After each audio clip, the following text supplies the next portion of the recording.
بالله من الشيطان الرجيم بسم الله الرحمن الرحيم ربنا وابعث فيهم رسولا منهم يتلو عليهم آياتك ويعلمهم الكتاب والحكمة ويزكيهم إنك أنت العزيز الحكيم صدق الله العظيم درشد اللهم صل على محمد وعلى آل محمد كما صليت على إبراهيم وعلى آل إبراهيم إنك حميد مجيد اللهم بارك على محمد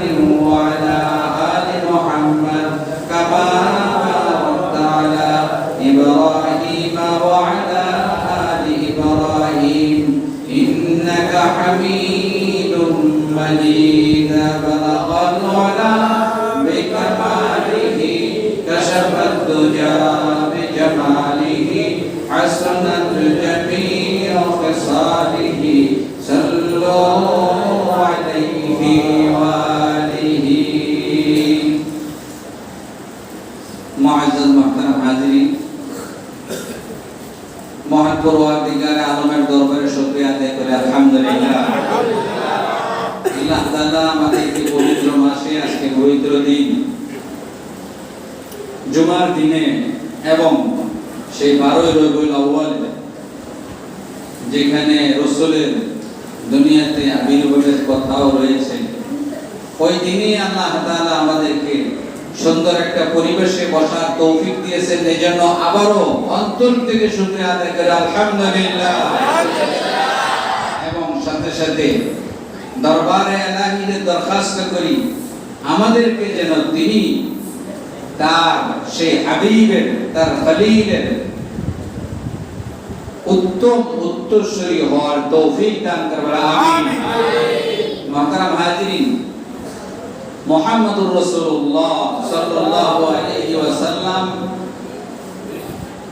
আসার পূর্বে যে জগৎ অন্ধকার ছিল আল্লাহর রাসূল আলো নিয়ে যখন আসছেন হেদায়েত নিয়ে যখন আসছেন শিষ্টাচার নিয়ে যখন আসছেন হেদায়েতের বাণী নিয়ে যখন আসছেন এর উপরে যখন মেহনত করছেন আল্লাহ রাব্বুল আলামিন তার আশেপাশে যে মানুষগুলো ছিল এই মানুষগুলো এত দামি হয়ে গেছে যে আল্লাহ তাআলা ঘোষণা দিয়েছে যে আমি তোমাদের উপর রাজি হয়ে গেলাম সুবহানাল্লাহ আল্লাহ তাদের উপরে কি হয়ে গেছে তাদের মেহনত দেখে আল্লাহ তাআলা ঘোষণা দিয়ে দিয়েছেন এরপরে এদেরকে যারা অনুসরণ করবে তারাও হেদায়েত পাবে আর রাসূল বলেন আসহাবিকান নজুম বিআইহিম ইত্তিদাইতু আমার প্রতিটা সাহাবী আকাশের নক্ষত্র দেখে যেমন নাবিক তাদের জাহাজ চালায় আমার যে কোনো একটা সাহাবীকে যদি তোমরা ফলো করো আমার সেই সাহাবীকে যদি অনুসরণ করো তাহলে হেদায়েতের রাস্তা পেয়ে যাবে সুবহানাল্লাহ মুহতারাম হাজিরিন আজকে এই দিনে এই মাসে আমরা আলোচনা করব গত সপ্তাহে বলেছিলাম সিরাত নিয়ে আলোচনা করব মিলাদ না মিলাদের ভিতরে আমার করণীয় কিছু নাই সিরাতের ভিতরে আমার করণীয় আল্লাহ হাতে বলছে আতিউল্লাহ ওয়া আতিউর রাসূল রাসূলের অনুসরণ করো সেটা তো মিলাদের মাঝে নাই মিলাদ তো সংক্ষিপ্ত মতান্তরে কেউ বলছেন 12 তারিখ 13 তারিখ আর 17 তারিখ 19 তারিখ এইভাবে কয়েকটা মত আছে তার মধ্যে একটা মত হলো রাসূল এই তারিখে অর্থাৎ রবিউল আউয়ালের 12 তারিখে দুনিয়াতে আসছেন আর সবাই ঐক্যমত যে 12 তারিখে রাসূল দুনিয়া থেকে চলে গেছেন এতে কোনো ইখতিলাফ আর দ্বিধাদ্বন্দ্ব নাই যে রাসূল দুনিয়াতে 12 তারিখে আসা এর মধ্যে মতানৈক্য 12 তারিখে ইন্তেকাল করা এর মধ্যে কোনো মতানৈক্য নাই তাহলে আমি কোনটা করব রাসূলের জন্মে হাসবো না রাসূলের বিদায়ে কাঁদবো এইজন্য শরীয়তে মুহাম্মদ হলো ভারসাম্য কান্দাও নাই হাসাও নাই দোয়া আছে। কি আছে? দোয়া আছে। আমরা এই দিনে আল্লাহ পাকের কাছে দোয়া করব, আল্লাহ দুনিয়ার সর্ব উৎকৃষ্ট মানব, মহামানব, সাইয়্যিদুল আম্বিয়া, ইমামুল মুরসালিন, খাতামুল আম্বিয়া ওয়াল মুরসালিন, হযরত মুহাম্মদুর রাসূলুল্লাহ সাল্লাল্লাহু আলাইহি ওয়াসাল্লাম এই দিনে আসছে, আমরা যেন তার যথাযথ উম্মত হইতে পারি, এই জন্য আল্লাহ আমাদেরকে কবুল করে দোয়া করা। অনেক সময় দেখা যায় আমরা আজকে দেখা যাবে বিশাল মিছিল করতে করতে রাসূলের মহব্বত দেখাইতে দেখাইতে ফরজ চলে যাবে। কি বলেন? মিলাদুন নবী পালন করা তো আর ফরজ না, একেবারে টানতে টানতে মুবাহ মানে আনলেন, মুস্তাহাব না। তাহলে মুবাহ মানে যেটা করা না করা সমান, করা না করা সমান। আবার অন্যদিকে বেদাতে পড়ে যায়, সাহাবায়ে কেরাম কোনদিন মিলাদুন নবী পালন করে নাই। মিলাদুন নবী কি করে নাই? পালন করেন নাই। তাহলে আবু বকরের যুগে হয়তো, উমরের যুগে হয়তো, উসমানের যুগে হয়তো, আলীর যুগে হয়তো। তো ধরলাম মুবাহ মানে কথার কথা, তাহলে মুবাহ পালন করতে যায় তো আমার ফরজ নষ্ট হয়ে যায়, ঠিক না বেটে? আর ওইখানে যদি আবার খাওয়াটা বা খাবারটা ভালো না হয়, তাহলে আস্তে আস্তে দেখো যে মানুষ কমে যাবে, মানুষ কমে যাবে। এইজন্য আল্লাহ বলছেন, লাকাদ কানা লাকুম ফি রাসূলিল্লাহি উসওয়াতুন হাসানাহ, রাসূলের মধ্যে তোমার উত্তম আদর্শ রয়েছে। এজন্য আমরা রাসূলের জীবন নিয়ে আলোচনা করতেছিলাম। গত সপ্তাহে রাসূলের পরদাদা হাশেম পর্যন্ত আসছিলাম। রাসূলুল্লাহ সাল্লাল্লাহু আলাইহি ওয়াসাল্লাম নিজেই বলে দিয়েছেন, তার আগমন বার্তা নিজেই বলে দিয়েছেন যে রাসূল বলেন, হাদিসের মধ্যে আসছে, মুসনাদ ইমাম আহমদের হাদিসে আসছে, রাসূল সাল্লাল্লাহু আলাইহি ওয়াসাল্লাম বলেন যে আমার আগমনী বার্তা সর্বপ্রথম আমার জন্য আমার পিতা হযরত ইব্রাহিম আলাইহিস সালাতু ওয়াস সালাম দোয়া করছে। কে দোয়া করছেন? হযরত ইব্রাহিম আলাইহিস সালাতু ওয়াস সালাম দোয়া করেছেন। সূরাতুল বাকারা 229 নম্বর আয়াত, রব্বানা ওয়াবআস ফীহিম রাসূলাম মিনহুম ইয়াতলু আলাইহিম আয়াতিকা ওয়া ইউআল্লিমুহুমুল কিতাবা ওয়াল হিকমা ওয়া ইউযাক্কিহিম ইন্নাকা আনতাল আজিজুল। এখানে কি করছেন? জাতির পিতা আর রাসূলুল্লাহ সাল্লাল্লাহু আলাইহি সাল্লামের বংশ, যে বংশ তারা টানতে টানতে টানতে টানতে শেষ পর্যন্ত হযরত ইব্রাহিম আলাইহিস সালাতু ওয়াস সালাম পর্যন্ত পৌঁছে। এই পর্যন্ত আর রাসূল সাল্লাল্লাহু আলাইহি সাল্লাম আদনান পর্যন্ত বলতেন, এরপর আর বলতেন না সন্দেহের কারণে। রাসূল সাল্লাল্লাহু আলাইহি সাল্লাম জিজ্ঞাসা করলেন, ইয়া রাসূলুল্লাহ, আদনানের পরে কেন আপনার বংশধারা বলেন না? যে এটা অনেক যারা বংশে নিয়ে বড়াই করে বলতে বলতে বলতে বলতে অনেক সময় দেখা যায় বেদিকদেরকে বলে বলে তার দাদার দাদার দাদার দাদার দাদার ওইটা আসলে শুনতে শুনতে সে বলে ফেলছে। এজন্য রাসূল বলছেন যে পরে বংশ পর্যায়ক্রমে যারা বর্ণনা করেন অধিকাংশরাই মিথ্যা বলে। তো আপনার পর্যন্ত আমার সঠিক জানা আছে, এইজন্য আমি এখান থেকে শুরু করছি। তো আমরা গত সপ্তাহে বলছিলাম রাসূলুল্লাহ সাল্লাল্লাহু আলাইহি সংক্ষিপ্ত বলে আসি, রাসূলুল্লাহ সাল্লাল্লাহু আলাইহি ওয়াসাল্লামকে আল্লাহ তাআলা মানুষ থেকে নির্বাচন করেছে। কোথা থেকে? জিন আর ইনসান, এই দুইটা জাতি তো উৎকৃষ্ট নাকি? জিন আর ইনসানের মধ্যে উৎকৃষ্ট কোনটা? মানুষ। আল্লাহ তাআলা জিন থেকে কোন নবী নির্বাচিত করেন? আমাদের নবীকে নির্বাচিত করেছেন হযরত মুহাম্মদ রাসূলুল্লাহ সাল্লাল্লাহু আলাইহি ওয়াসাল্লামকে নির্বাচিত করেছেন কার থেকে? মানুষ থেকে, ইনসান থেকে। ইনসান থেকে নির্বাচিত করেছেন। আল্লাহ পাকের নির্বাচনটা একেবারে সূক্ষ্মভাবে হইতেছিল। তো আমরা এটা পরে আসতেছি, রাসূল সাল্লাল্লাহু আলাইহি ওয়াসাল্লাম বলতেছেন যে আমার আগমনী বার্তা আমার পিতা হযরত ইব্রাহিম আলাইহিস সালাতু ওয়াস সালামই দিয়ে গেছেন। নবীর দোয়া তো আল্লাহ তাআলা ফেরত দেয় না, দেয়? নবীর দোয়া আল্লাহ তাআলা কি দেয় না? ফেরত দেয় না। রব্বানা ওয়াবআস ফীহিম রাসূলাম মিনহুম, আল্লাহ ওই মানুষদের মধ্যে থেকে একজন রাসূল পাঠাও। তাহলে এই কথা দ্বারা বোঝা যায় নবী রাসূলরাও মানুষ। নবী রাসূলরাও কি? আমরা যেমন কি বলা হয় শরীর দিয়ে গঠিত, মাটি দিয়ে গঠিত, রক্ত দিয়ে গঠিত, মাংস দিয়ে গঠিত, হাড্ডি দিয়ে গঠিত, নবী রাসূলরাও এরকম মানুষ। রব্বানা ওয়াবাস ফীহিম রাসূলাম মিনহুম, মানুষদের থেকে তাদের থেকে একজন কি পাঠাও? নবী পাঠাও। কারণ ফেরেশতা পাঠাইলে হবে না, কারণ ফেরেশতা গুনাহ করার কোনো অবস্থাই নাই। ফেরেশতা গুনাহ করার কোনো কি নাই? অবস্থাই নাই। এই জন্য মানুষের দাম বেশি না ফেরেশতার দাম বেশি? কার দাম বেশি? মানুষের দাম বেশি। কারণ জান্নাত জাহান্নাম মানুষের না ফেরেশতার? মানুষের। তো এই বলে যে আমার আগমনী বার্তা দিয়েছেন কে? আমার বাবা ইব্রাহিম আলাইহিস সালাতু ওয়াস সালাম। রব্বানা ওয়াবআস ফীহিম রাসূলাম মিনহুম, তার কাজ হবে চারটা। কয়টা? নবীর কাজ হবে কয়টা? চারটা। এক নম্বরে ইয়াতলু আলাইহিম আয়াতিকা, আসমানি কিতাবের বিশুদ্ধ তিলাওয়াত তোমাদের কাছে পৌঁছিয়ে দিবে, শোনায় দিবে। অন্য জায়গায় আল্লাহ বলে বাল্লিগ মা উনজিলা ইলাইক, রাসূলকে তোমার কাছে আমি যা পাঠাইছি জিবরাইল দিয়া সব উম্মতের কাছে পৌঁছায় দাও। তাহলে রাসূল গোপন রাখার কোনো অবকাশ, রাসূলের কোনো কিছু গোপন রাখে নাই, সবকিছু পৌঁছায় দিতে বলছে কে? আল্লাহ। জোরে বলেন কে? আল্লাহ। বাল্লিগ মা উনজিলা ইলাইক, তোমার কাছে যা পাঠাইছি এগুলো তাবলীগ করে দাও, পৌঁছায় দাও।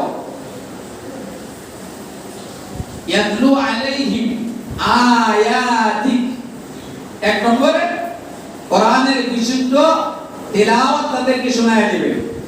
যত আয়াত নাযিল হয়েছে কোরআনের 30 পারা, এই 30 পারা সাহাবায়ে কেরামদেরকে রাসূল শোনাইছে কিনা? একে বলেন না, শোনাইছে কিনা? এই 30 পারায় রাসূল তেলাওয়াত করে সাহাবায়ে কেরামদেরকে শোনাইছে কিনা? না শোনাইলে সাহাবায়ে কেরাম হাফেজ হইছে কেমনে? কোরআন সবটা সংরক্ষিত হইল কেমনে? তাহলে রাসূলের এক ডিউটি পালন করছে। দুই নম্বরে ওয়া ইউআল্লিমুহুমুল কিতাব, কিতাবের তালিম দাও। কিতাব মানে কোরআনে হাকিমের তালিম দিতে হবে। এই জন্য তো রাসূল বলে গেছেন খায়রুকুম মান তাআল্লামাল কুরআন ওয়া আল্লামা, খায়রুকুম মান তাআল্লামা কুরআন ওয়া আল্লামা, তোমাদের মধ্যে সর্বোত্তম যে কোরআন পড়ে এবং পড়ায়। এটা যদিও আমার কাছে এখন বুঝে আসে না, কিন্তু মৃত্যুর পরে আমার বুঝে আসবে আসলে কোরআন পড়ানো এবং পড়াটা উত্তম কিনা তখন বুঝে আসবে, যখন বুঝে আসলে কোনো কাজ হবে সংক্ষেপে। তাহলে রাসূলের 2 নম্বর ডিউটি হলো কি? কোরআন শিক্ষা দেওয়া। কি শিক্ষা দেওয়া? কি শিক্ষা দেওয়া? তাহলে রাসূলের ডিউটি যদি হয়ে থাকে, এখন আমাদেরও ডিউটি আছে কিনা কোরআন শিক্ষা করা? কি বলেন? কোরআন শিক্ষা করা আমাদের ডিউটি আছে কিনা? আমাদের জিম্মাদারি আছে কিনা? কোরআন না শিখলে কি নামাজ পড়া যাবে? নামাজ পড়লে কি নামাজ হবে? তাহলে রাসূলের 2 নম্বর ডিউটি পালন করছে কি করে নাই? সাহাবায়ে কেরামদেরকে কোরআন শিক্ষা দিয়েছে কি দেয় নাই? দিয়েছে। ওয়া ইউআল্লিমুহুমুল কিতাবা ওয়াল হিকমা, হিকমা তাফসীরের এক পাশে আছে হাদিস। কি আছে? হাদিস শিক্ষা দিবা। সাহাবীদেরকে হাদিস শিক্ষা দিবা। হাদিসটা হলো কোরআনের একটা অংশ। হাদিসটাও কি কোরআনের একটা অংশ? আমি বহুবার বলেছি হাদিসটা কোরআনের কি একটা অংশ। কিভাবে? যে ওহী নাযিল হইছে এটা 2 প্রকার। কয় প্রকার? 2 প্রকার। একটা সরাসরি ওহী জিবরাইল রাসূলের কাছে নিয়ে আসছে, সেটাকে বলা হয় কোরআনুল কারীম। আরেকটা হলো রাসূলের ভিতরে অর্থের উদয় হয়েছে, রাসূলের মনের ভিতরে তার মানে অর্থটা, তার ভাবটা প্রকাশ পাওয়ার পরে সেটা জবান দিয়ে রাসূলের ভাষায় প্রকাশ করছে, তাকে বলা হয় হাদিস। তাকে বলা হয় কি? হাদিস। তাহলে কোরআন আর হাদিস অবিচ্ছেদ্য, এটা আলাদা কিছু না। দুটোটাই কার বাণী? দুটোটাই কার বাণী? একটা হলো সরাসরি হুকুম, কথা, শব্দ সবকিছু আল্লাহ থেকে, আর একটা হলো হুকুম, অর্থ আল্লাহ থেকে নিজের ভাষা দিয়ে প্রকাশ করতে, যেটাকে বলা হয় হাদিস। 4 নম্বর ডিউটি হলো ওয়ায়ুযাক্কিহিম, ওয়ায়ুযাক্কিহিম, অপবিত্রকে পবিত্র করবে। অপবিত্রকে, রাসূল কি অপবিত্রদেরকে পবিত্র করছে কি করে নাই? কারণ আল্লাহ তাআলা বলছেন না, আমরা কয়েকদিন আগে আলোচনায় ইন্নামাল খামরু ওয়াল মাইসিরু, এটা নিয়ে শেষ করতে আল কুফরু নাজিসুন, কুফর হলো নাপাকি, শিরক হলো নাপাকি, সেটা দিয়া তার অন্তরাত্মা নাপাক হয়ে যায়, আল্লাহর থেকে দূরে সরে যায়। এরকম ওই আল্লাহ রাসূল এই 1 বা 2 লক্ষ বা 100 লক্ষ সাহাবায়ে কেরামদেরকে সেই অপবিত্র থেকে পাক করেছেন, ঠিক না বেটে? সমস্ত সাহাবীদেরকে একটা উদাহরণ আমরা দিতে পারি। একজন সাহাবী নতুন মুসলমান হওয়ার পরে সে গুনাহ করে আবার মসজিদে আসে, তখন সাহাবায়ে কেরাম রাসূলের কাছে এসে নালিশ করলো, ইয়া রাসূলুল্লাহ, তোমার অমুক সাহাবী তো কি বলা হয় গুনাহ করে আবার মসজিদেও আসে। তখন বলছে তারে একটু সময় দাও। কি দাও? সময় দাও। কিছুদিন পরে দেখা গেছে রাসূলের সুহবত কিছুদিন পাওয়ার পরে দেখা গেছে সম্পূর্ণ গুনাহ সে ছেড়ে দিয়েছে। সুবহানাল্লাহ। তখন আল্লাহ নাযিল করেছে ইন্নাস সালাতা তানহা আনিল ফাহশাই ওয়াল মুনকার। যাই হোক, রাসূলের 4 নম্বর ডিউটি কি করা? অপবিত্রকে পবিত্র করা। এই ডিউটিটা রাসূলের পরে সাহাবায়ে কেরাম করছে, ঠিক না বেটি? সাহাবায়ে কেরামের পরে তাবিঈনরা করছে, তাবিঈনের পরে তবে তাবিঈন, তবে তাবিঈনের পরে আইম্মায়ে মুজতাহিদিন, উলামায়ে কেরাম, কিয়ামত পর্যন্ত নাপাক আত্মাকে পাক করার দায়িত্ব আল্লাহর রাসূলের পক্ষ থেকে অর্পণ করা হয়েছে। আল্লাহর রাসূল বলেন আল উলামা ওয়ারাসাতুল আম্বিয়া। আল্লাহু আকবার বলেন। তাহলে যদি আমি উলামায়ে কেরামকে না চিনি তাহলে আমার সঠিক হিদায়াত পাওয়া সম্ভব না। মুহতারাম হাজিরিন, এই রাসূলুল্লাহ সাল্লাল্লাহু আলাইহি ওয়াসাল্লাম উলামায়ে কেরাম তৈরি করে গেছেন। সাহাবায়ে কেরাম কি অশিক্ষিত ছিল? শিক্ষিত ছিল, শিক্ষিত ছিল। রাসূলের মাদ্রাসায় তারা পড়াশোনা করছে। আর মাদ্রাসায় রাসূলের মাদ্রাসায় পড়াশোনা করছে। এইজন্য মুহতারাম হাজিরিন, রাসূলের যে 4টা কাজ ছিল, এই 4টা কাজ আমাদের আছে না নাই? আছে। পড়া রাখতে কি লাগবে না বলেন? রাসূল কি করছে? কোরআন পৌঁছাইছে, কোরআন শিক্ষা দিয়েছে, তারপরে হাদিস শিক্ষা দিয়েছে এবং অপবিত্রকে পবিত্র করছে। তাজকিয়ার অনেক অর্থ, একটা সরাসরি আপনাদেরকে বলছি, অপবিত্রকে কি করছে? পবিত্র করছে। রাসূলুল্লাহ সাল্লাল্লাহু আলাইহি ওয়াসাল্লাম এই 4টা কাজ এই উম্মতের জন্য ফরজ, প্রত্যেকটা উম্মতের জন্য। যার যে যোগ্যতা আছে এই যোগ্যতা অনুসারে তাকে জিজ্ঞাসা করা হবে, কুল্লুকুম রাঈন ওয়া কুল্লুকুম মাসউলুন আন রাইয়াতিহি। তোমরা প্রত্যেকে জিম্মাদার, আর জিম্মাদারি সম্পর্কে তোমাদেরকে জিজ্ঞাসা করা হবে। মুহতারাম হাজিরিন, আমরা বলতেছিলাম রাসূলের আল্লাহ তাআলা 2 নম্বর হলো যে হযরত ঈসা আলাইহিস সালাতু ওয়াস সালাম সুসংবাদ দিয়েছে। সূরা সফ, সূরা সফের মানে কিভাবে? ওয়া ইয ক্বালা ঈসা ইবনু মারইয়ামা ইয়া বনি ইসরাঈল ইন্নী রাসূলুল্লাহি ইলাইকুম মুসাদ্দিকান লিমা বাইনা ইয়াদাইয়া মিনাত তাওরাত ওয়া মুবাশশিরান বিরাসূলিন ইয়াতি মিন বা'দি ইসমুহু আহমদ। রাসূল বলেন যে আমার আগে যে নবী ছিল সেই নবীর নাম কি? রাসূলের আগে যে নবী ছিল নবীর নাম কি? জোরে করে কি নাম ছিল? মনে হয় জানে না। আমাদের নবীর আগে যে নবী ছিল তার নাম কি? সে কি মৃত না জীবিত? বড় করে বলেন না, মৃত না জীবিত? এখনো আছে না নাই? কোথায় আছে? আকাশে। কোথায় আছে? ওইদিকে যাব না। ঈসা আলাইহিস সালাম বলছে আমার পরে একজন নবী আসবে, তার নাম হলো আহমদ। তার নাম কি? তার নাম কি? রাসূলের দুইটা আসল নাম। কয়টা? একটা হলো আহমদ, একটা হলো মুহাম্মদ। একটা কি? আরেকটা হলো মুহাম্মদ। দুইটা নাম। আকাশে হইল আহমদ, জমিনে হইল আরো অনেক নাম আছে। রাসূলকে আকিব বলা হয়, হাশির বলা হয়, রাসূলকে মাহি বলা হয়, আর অনেক নাম আছে। তাহলে রাসূল বলতেছে যে আমি যে আসব, দুই নম্বর সুসংবাদটা কে দিয়েছে? ঈসা আলাইহিস সালাম। কে দিয়েছে? ঈসা আলাইহিস সালাম। তিন নম্বরে সুসংবাদটা দিয়েছেন আমার মা। কে দিয়েছে? আমার আম্মা জান বলে স্বপ্নে দেখছে, তার ভিতর থেকে একটা নূর বের হইয়া পারস্য দেশকে আলোকিত করে দিয়েছে। আল্লাহু আকবার বলে। পারস্য দেশকে কি দিয়েছে? আলোকিত করে দিয়েছিল। মুহতারাম হাজিরিন, এবার আসি রাসূলুল্লাহ সাল্লাল্লাহু আলাইহি সাল্লামের বংশের কয়েকটা নাম আমরা কতদূর দিকে যাইতে পারি। মুহাম্মদ বিন আব্দুল্লাহ, মুহাম্মদ বিন আব্দুল্লাহ, তারপরে আব্দুল্লাহ বিন আব্দুল মুত্তালিব, আব্দুল মুত্তালিব বিন হাশিম, হাশিম বিন আব্দে মানাফ। এতটুকু আসেন। দেখেন, আমরা গত সপ্তাহে বলছিলাম যে রাসূলকে সর্বোৎকৃষ্ট দেশ আরব দেশ, আজম দেশে না, সর্বোৎকৃষ্ট জায়গা মক্কা, সেই মক্কায় জন্ম দিয়েছে। এরপরে সর্বোৎকৃষ্ট বংশ কুরাইশ বংশ, কুরাইশ বংশের সর্বোৎকৃষ্ট শাখা হলো হাশিম।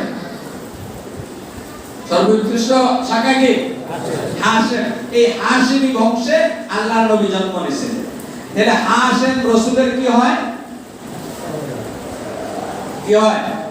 মুহাম্মদ, আব্দুল্লাহ, আব্দুল মুত্তালিব, হাশিম কি হয়? বড়দাদা। হাশিমের একটা ইতিহাস আছে। হাশিমের নাম, আসল নাম ছিল ওমর। কি ছিল? ওমর। হাশিম, হাশমুন থেকে হাশিমুন, যে দান করে, যে কি করে? দান করে।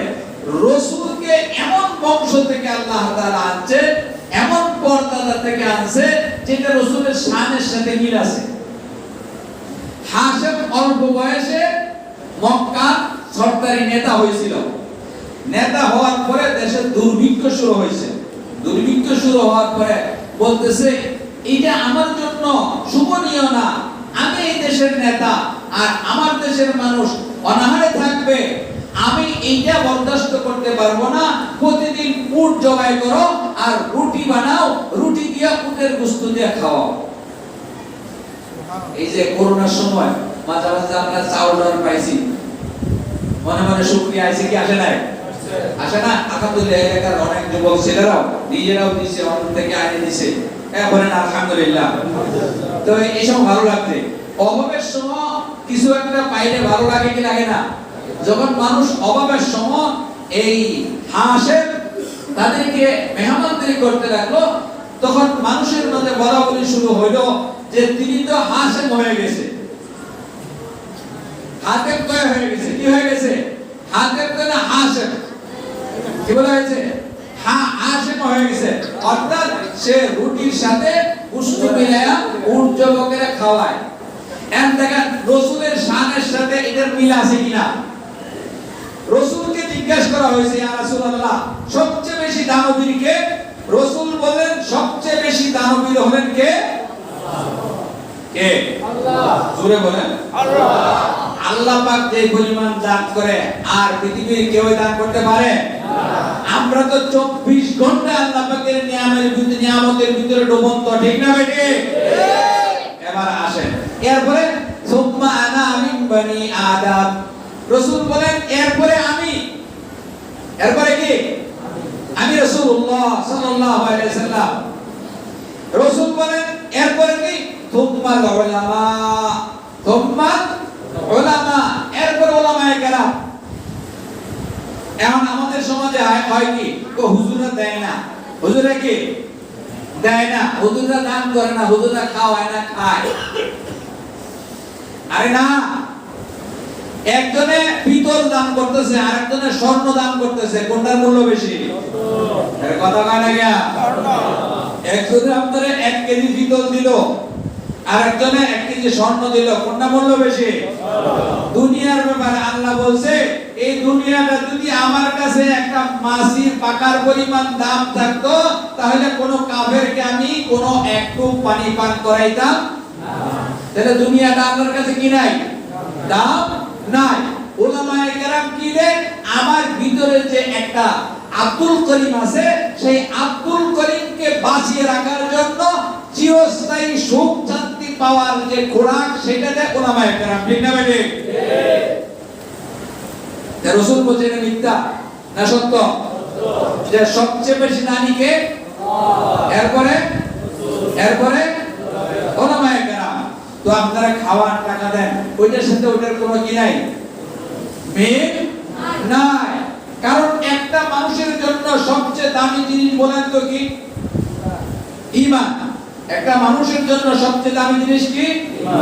ঈমান। এটা হলো নিউট্রাল থেকে বলতে হবে, আমি মুসলমান ও মুসলমান এদিকে না, এটা কোন হিসাবে? যুক্তি হিসাবে।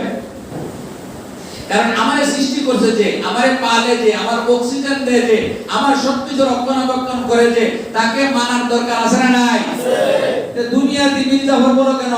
তুমি একজনকে কিছু সাহায্য করার পরে তোমার সাথে বেয়াদবি করলে বা তোমার সাথে যদি গাদ্দারি করে তাহলে মির্জাফর বলে, ঠিক না বেটে? আমার আল্লাহ যে 1 ফোঁটা নাপাক পানি থেকে তোমারে বানাইছে, এখন তোমার কি মির্জাফরি হয় না? যাই হোক, তাই বলতেছিলাম রাসূলকে হাশেম পর্দা বানাইছে, তার সাথে রাসূলের শানের সাথে মিল আছে, প্রত্যেকটা মিল আছে, অনেক লম্বা, ওইদিকে যাব না। কে আছে? তার সাথে মিল আছে।